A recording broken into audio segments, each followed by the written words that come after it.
What's going on, guys? In this video we're going to be talking about automotive touch-up paint to repair scratches and blemishes on your vehicles. If you're new to this channel, we do automotive reviews. We cover automotive news and events here in Texas, and we also take a look at products just like the one we're looking at in this video. So if that's something you're into, please hit that subscribe button and ring that bell so you get notified when we get new videos coming out. With that out of the way, let's just jump into the video.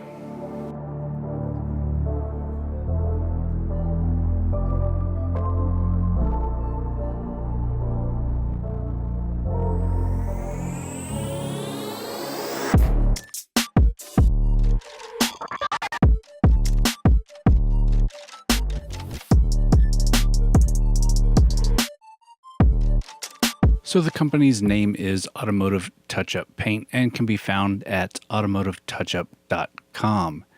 Here you'll find paint for your vehicle based on the vehicle's paint code and by using the year, make, and model drop-downs.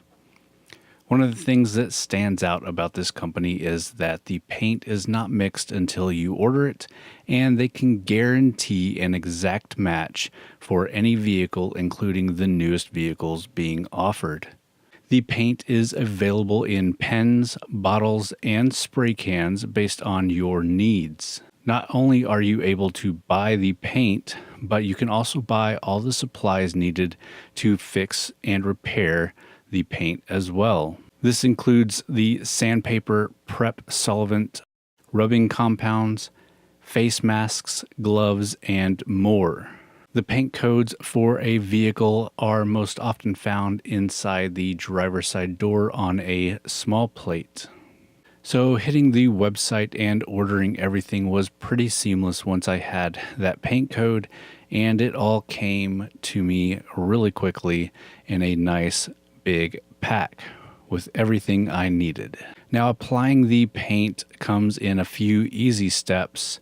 Step 1, you need to apply the sandable primer offered by the company. You let that dry, then apply the color, allow it to dry between coats, and then the clear coat seals the color with an ultra glossy finish. And even if you're not too handy, they also provide instructional videos for you to follow step by step on their website. With that, I hope you enjoyed this video. Please give me a thumbs up. Like I said, hit that subscribe button if you're into this kind of stuff. If you've got requests for other products that you'd like me to check out, please leave those in the description and I'll do that. And as always, thanks for watching.